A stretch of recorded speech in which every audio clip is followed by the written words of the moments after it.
Días, mis queridos hermanos, Dios los bendiga a cada uno de ustedes. Hoy estamos jueves santo, ya estamos en esta semana mayor de la Semana Santa.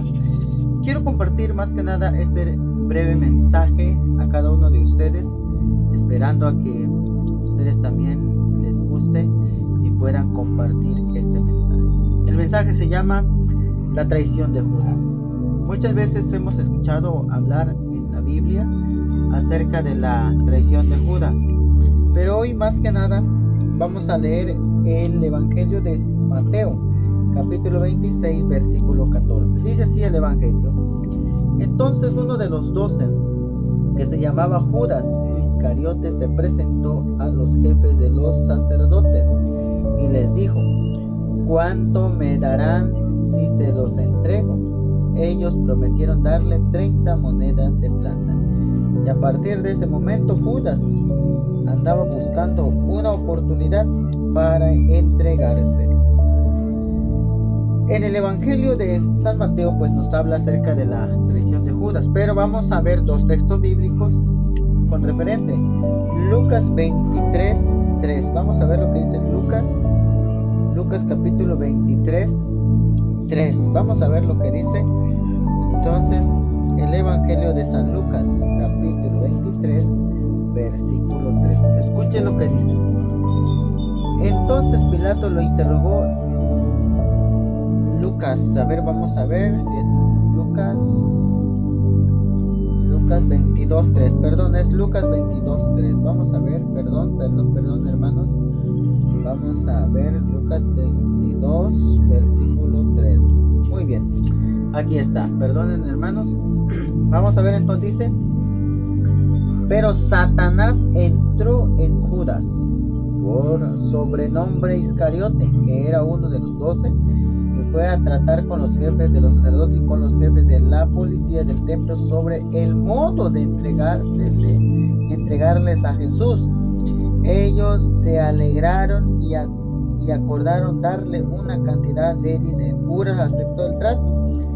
Desde entonces buscaba una oportunidad para entregarlo cuando no estuviera a el pueblo. Queridos hermanos, vemos las dos diferencias de la narración de la traición de Judas. Pero hoy quiero compartir 5 maneras de cómo entender esta negación. Primero, punto número 1, el valor de las elecciones.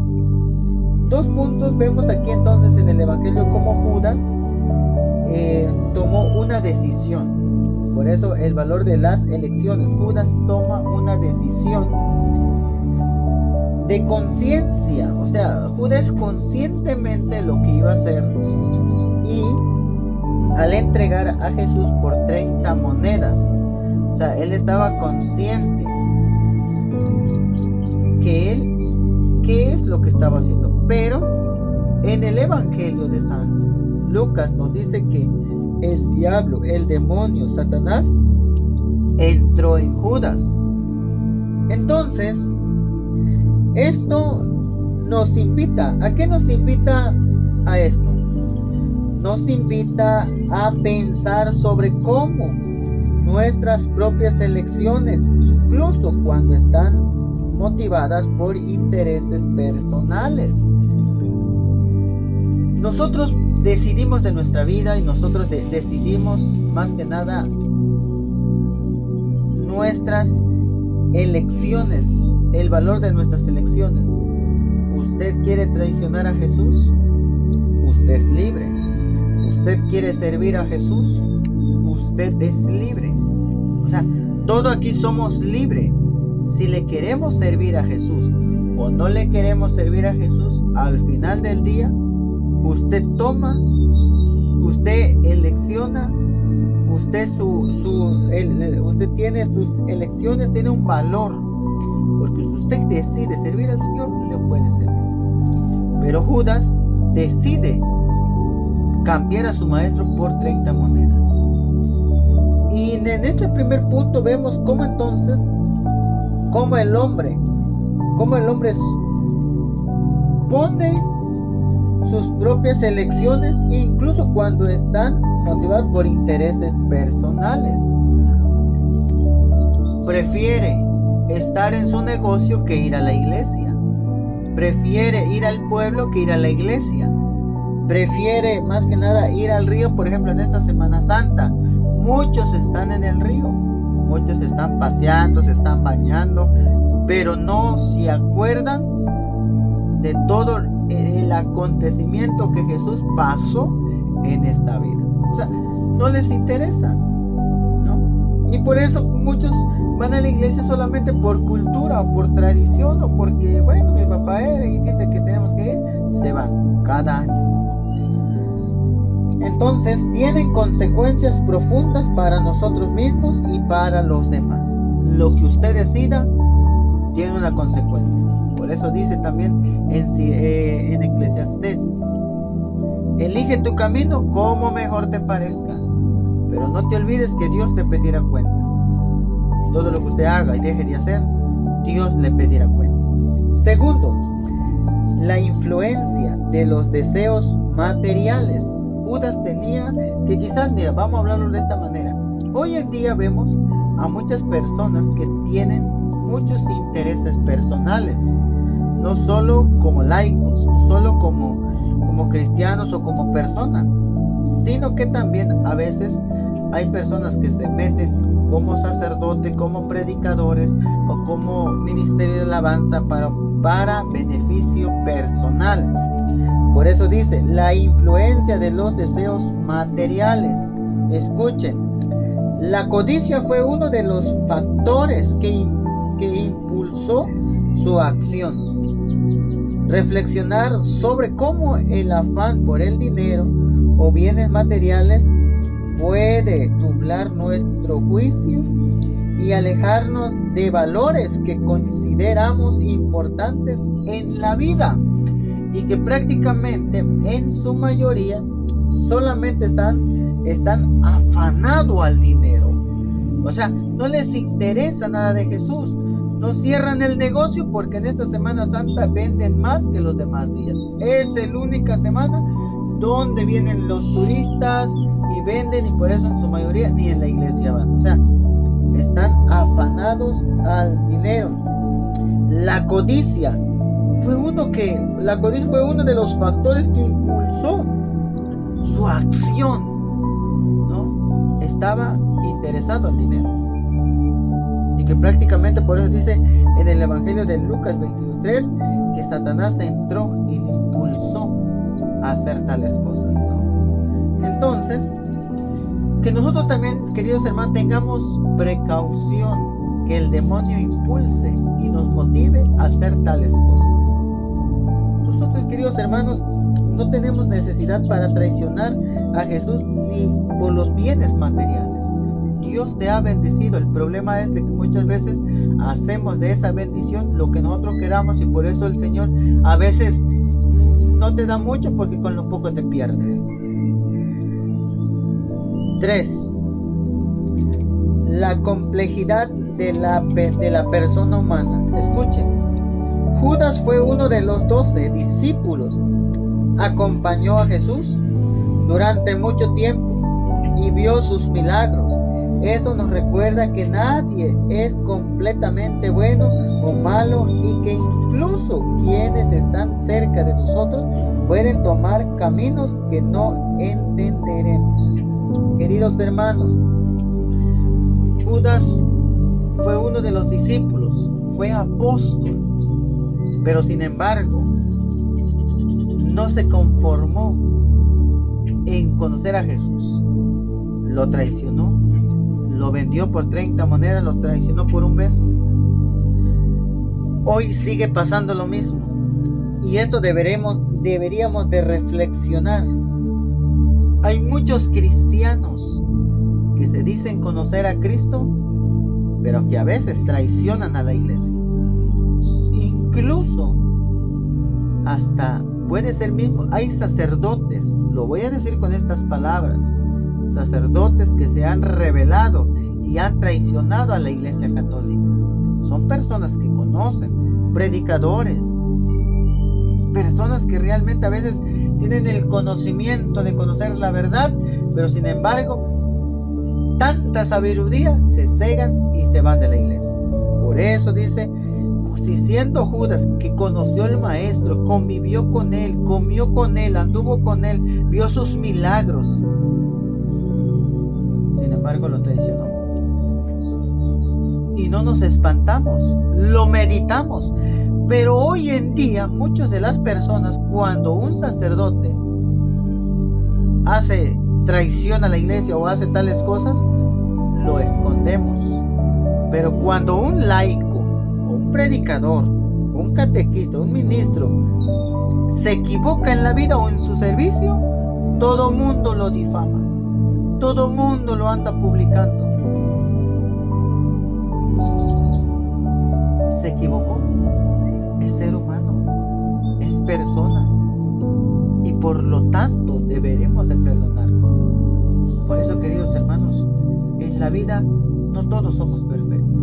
Siempre nos equivocamos, siempre cometemos errores, pero sin embargo tenemos la oportunidad de pedirle perdón a Dios. ¿Quién eres tú para difamar?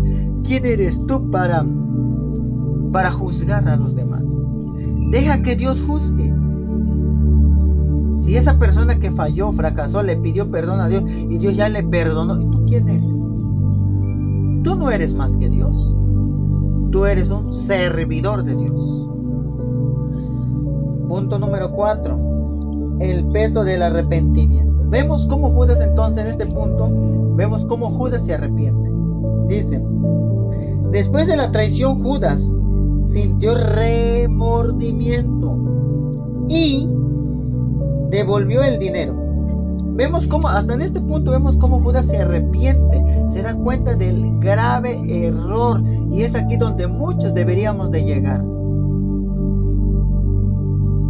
Nos arrepentimos, nos damos cuenta que estamos en el error, pero el problema es que hay personas que nos siguen juzgando. Hay personas que todavía nos siguen criticando cuando nos arrepentimos y Dios perdonó. Hasta incluso si es un predicador, lo voy a decir con estas palabras, ya ni lo invitamos a predicar porque ya fracasó en la vida, porque ya cometió un error. Hasta ese punto hemos llegado. Pero ¿qué dice? Judas se arrepintió. Número 4. Judas sintió remordimiento y devolvió el dinero, pero finalmente se quitó la vida. Escuchen esto. Muchas veces de nosotros, cuando hay hermanos que se arrepienten, cuando hay hermanos que toman la decisión, meditan y dicen, bueno, lo fallé, la regué, la verdad, Señor, se confiesan, pero a veces hay personas dentro de las iglesias que juzgan, critican, humillan. A veces en vez de ayudarle, en vez de ayudarlo a aquella o aquel servidor o a aquella familia o a aquel hermano o hermana que está pasando por esa situación, en vez de decirle, ánimo hermana, la regaste, pero échale ganas, a veces nosotros mismos le quitamos la vida espiritualmente. En vez de apoyarlo, le quitamos la vida espiritualmente, porque no somos capaces de animar. El ser humano solamente es capaz de hacer una cosa: de desanimar a los demás, de hablar mal de los demás. En eso saca diploma, en eso saca su doctorado en desanimador, pero hay personas que son así. Sigue diciendo, entonces vamos en el otro punto. Esto nos hace pensar sobre la diferencia entre el arrepentimiento verdadero que busca la reconciliación y el pensar que solo lleva a la desesperación. Hay personas que buscan el arrepentimiento y buscan la reconciliación, y son ellos que deberíamos de ayudar, no de desanimarlo. No lo desanimemos. Falló el hermano, mira, yo le voy a contar en este punto. Yo le voy a contar una parte un poquitico de mi vida. Yo no soy bueno, y quizás hace mucho tiempo tuve una recaída. Muchos hermanos me criticaron, sacerdotes, hasta hay un hermano que empezó a divulgar mi error. Con todo el mundo lo pasaba, con todo el mundo lo contaba, y que era un gran maestro apologético que iba de misión en misión. Pero sin embargo, me dieron la espalda, me desanimaron, y hasta ese punto, hasta en cualquier comunidad donde yo había estado, le contaban el problema y decían: ya no le inviten a predicar. Yo me sentí mal, me desanimé en ese momento, pero yo cumplí lo que dicen. Entonces, entre el arrepentimiento, dentro de mi arrepentimiento, busqué la verdadera reconciliación con Jesús. Jesús me perdonó. El problema es que esas personas que hasta al día de hoy me andan juzgando y criticando, quiere decir que no son verdaderos discípulos. Solamente están apantallando y quitándole el dinero a la gente. Y entonces, en vez de que, yo siempre he dicho esto, yo siempre ayudo a muchos hermanos que han cometido errores, pero yo nunca lo desanimo. Yo al contrario, hermano, ánimo. Dios tiene un plan para ti. Dios te ama, Dios te quiere. Mira, voy a orar por ti, vamos a orar por ti. Deja que la gente hable, deja que la gente critique. Ese es un buen servidor. En vez de ser piedra de tropiezo, es una persona que ayuda a los demás. Yo no quiero ser piedra de tropiezo, yo quiero ser luz en medio de la oscuridad. Bueno, un breve comercial. Entonces vamos con el 5. El propósito más grande. ¿Cuál es el propósito más grande de esta lectura, de este tema? De la negación de la traición de Judas. Entonces vamos a ver. El propósito más grande es, más que nada, en el contexto religioso, la traición de Judas se considera parte del plan para redención. Esto invita a reflexionar sobre cómo en algunas situaciones, eventos dolorosos pueden estar ligados a propósitos más amplios que no siempre comprendemos en el momento. Muchas veces nosotros no comprendemos el momento. Muchas veces nosotros solamente juzgamos, criticamos.